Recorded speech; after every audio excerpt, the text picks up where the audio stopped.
अशा अनेक आठवणी त्यांच्या आहेत. मला आठवतं की त्यावेळी मर्सिडीज गाडी ही अभावाने दिसायची.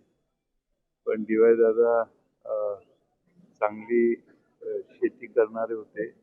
अतिशय उत्साही तरुण नेते होते. त्यामुळं त्यांनी एक मर्सिडीज गाडी घेतली.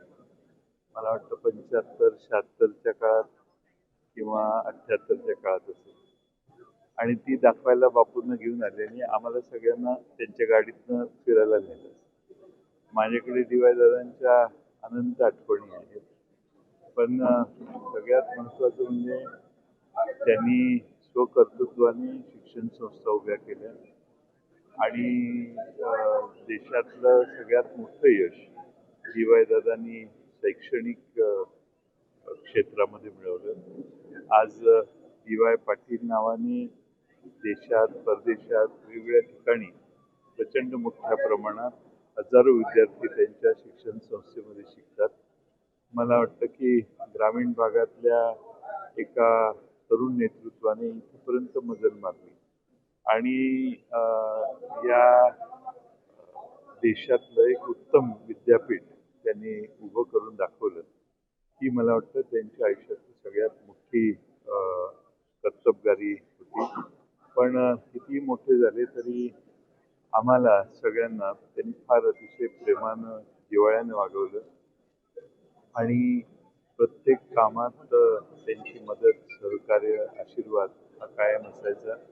एक कुठे अजातशत्रू होते, मोठ्या मनाचे होते आणि त्यांच्या बाबतीत कोणी काही चांगल्या गोष्टी केल्या तर ते कधीही विसरायचे नाही आणि त्यामुळं असा एका अजातशत्रू व्यक्तिमत्वाचा आज आपण मुकलोय.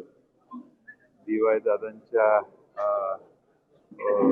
पश्चात त्यांचे चिरंजीव सतेज पाटील असतील किंवा संजय पाटील असतील, विजय असेल किंवा सगळेच असतील, त्या घरातल्या सगळ्या मुलांनी देखील कर्तबगारीनं अतिशय चांगल्या संस्था सांभाळलेल्या आहेत.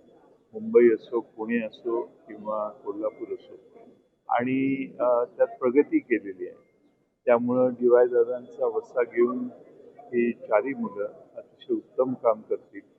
खास करून सतेज पाटील, बंटी पाटील हे आमच्या क्षेत्रातले आणि अतिशय कर्तबगारीनं काँग्रेस पक्षाचं नेतृत्व बऱ्यापैकी उत्तम पद्धतीनं नव्या पिढीतले म्हणून ते करतायत आणि त्यांचा भविष्यकाळी उज्ज्वल आहे.